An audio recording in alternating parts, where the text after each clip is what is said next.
Timeline, 5000 ans d'histoire, Richard Fremder. Sa mort aurait pu clore définitivement son histoire. Elle avait que 19 ans, comme je vous ai dit. Mais en vérité, sa vie ne fait que commencer. Parce que dès son apparition, Jeanne est un personnage double quand même. Vous avez bien compris, à la fois une jeune femme bien réelle que les archives nous montrent dans sa famille, à Orléans, à Reims, au procès de Rouen, etc. Et déjà une figure mythique sur laquelle chaque camp projette ses rêves, ses peurs et même ses fantasmes. Il faut savoir qu'avant même son arrivée auprès de Charles VII, vous avez des rumeurs quand même qui circulent. Dans une France bouleversée par la guerre de 100 ans, le peuple attend un signe de Dieu. Depuis des décennies, des prophétesses, comme je vous disais, annoncent la venue d'une vierge qui délivrera le royaume. C'est une vieille légende, enracinée dans les mentalités de l'époque. Tout ça s'inspire de la Bible. Dieu choisit souvent ses messagers, vous savez, parmi les plus humbles, les bergers, les pauvres, et évidemment aussi dans les traditions médiévales. Donc quand elle se présente à Vaucouleurs puis à Chinon, elle n'arrive pas dans un vide, elle s'inscrit dans un imaginaire déjà prêt à l'accueillir.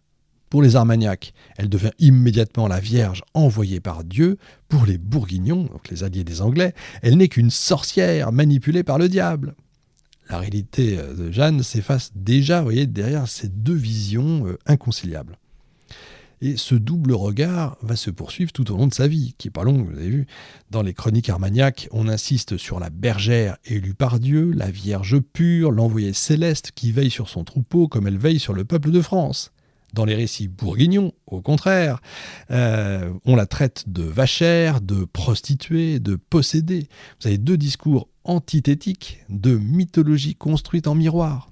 Et donc déjà, Jeanne vit autant dans l'imaginaire, si vous voulez, que dans les faits. Et alors après sa mort, la légende se démultiplie. Au XVIe siècle, la monarchie triomphante va s'approprier Jeanne, va reprendre largement le discours armagnac, évidemment, donc la pucelle, l'héroïne envoyée par Dieu pour sauver la France, affermir la royauté. Ça va donner encore plus de pouvoir en fait à la royauté actuelle, mais dans l'ombre subsiste aussi une autre tradition, celle qui prétend que Jeanne n'est pas morte sur le bûcher. Et dès la fin du XVe siècle, vous avez une certaine Claude des Armoises qui se fait passer pour elle. L'aventurière épouse même un noble, elle parvient pendant quelques années à se faire reconnaître par certains compagnons de Jeanne. La rumeur de sa survie nourrit un mythe tenace, elle aurait échappé aux flammes et aurait continué à vivre cachée. En fait, on l'aurait substituée par une autre personne, enfin bon. Le XVIIe siècle voit apparaître une autre histoire. Jeanne aurait été une fille cachée de sang royal, née des amours secrets d'Isabeau de Bavière et du duc d'Orléans. C'est la fameuse théorie bâtardisante. C'est une bâtarde qui lui donne une naissance princière comme pour remplacer le merveilleux chrétien par un conte de fées. Alors l'idée séduit, mais historiquement, ça repose sur rien. Alors ils disent que c'est ceux qui suivent cette théorie-là, disent, voyez, elle sait monter à cheval, de naissance, c'est dans son ADN. J'ai jamais vu qui que ce soit savoir monter à cheval par ADN. Enfin bon, pourquoi pas. Si elle sait se tenir droite avec une armure, etc., c'est normal parce qu'elle est d'origine noble, elle est d'origine princière, bien sûr, il n'y a pas de problème. Au XVIIIe siècle, l'époque des Lumières se montre cruelle. Pardon si je suis un peu cassant sur certaines théories. Chacun pense et croit ce qu'il a envie de croire. J'ai aucun problème avec ça, mais parfois c'est un peu tiré par les cheveux.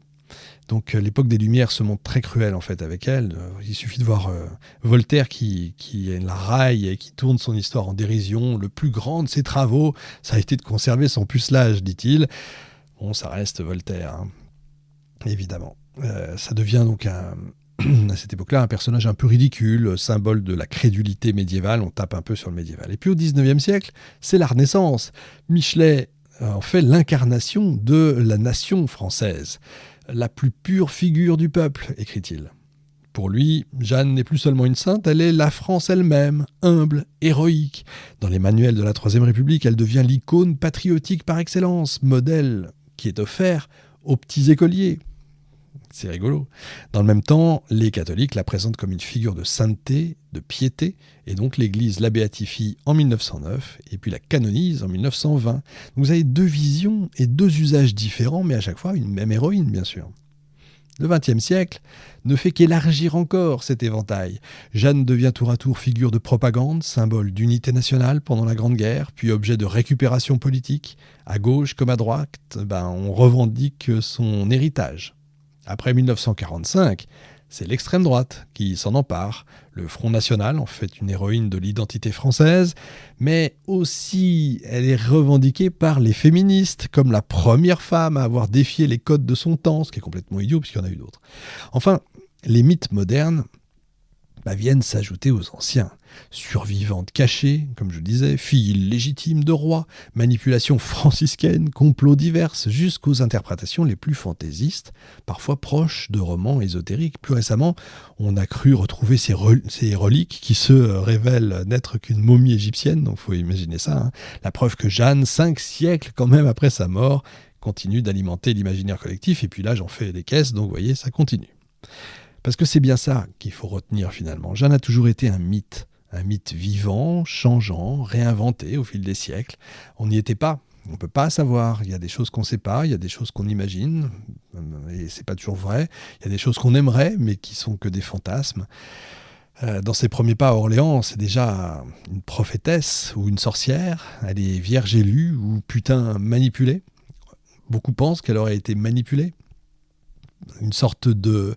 c'est intéressant, vous avez si vous voulez, vous pouvez lire, je crois que c'est l'affaire Jeanne d'Arc, Marcel Gay, je crois, de son nom. C'est bien écrit, c'est intéressant, c'est pas toujours étayé historiquement parlant, mais en tout cas, la thèse est intéressante, elle mérite en tout cas d'être lue, d'être connue, en tout cas. Plus tard, elle va devenir princesse cachée, survivante miraculée, sainte canonisée, héroïne de la République, bref, elle aura tout eu, elle. La vérité est plus simple. Bon, une fille du peuple, il faut voir quel peuple, quand même assez aisé, portée par une conviction inébranlable, qui va changer le cours de la guerre, oui, qui est morte sur un bûcher à 19 ans, très certainement, mais parfois, les mythes comptent autant que les faits, parce qu'ils révèlent non seulement ce qu'a été Jeanne, mais aussi ce que les hommes, je parle des êtres humains, ont voulu voir en elle. Voilà, merci beaucoup d'avoir tenu jusque-là, d'avoir traversé avec moi ces 100 ans, 110 ans de guerre. Et puis si l'émission vous a plu, sachez qu'il existe d'autres siècles évidemment à explorer, d'autres effondrements, d'autres renaissances. J'ai évidemment parlé de beaucoup de cela. Charles V, l'émission sur Charles V. J'ai fait il y a longtemps une émission sur Jeanne d'Arc, je crois qu'elle n'est plus en ligne, mais on en refera évidemment une. L'histoire, ce n'est pas que le passé, c'est surtout ce que nous choisissons d'en faire. N'oubliez jamais ça. Merci à tous, salut. Timeline, 5000 ans d'histoire, Richard Fremder.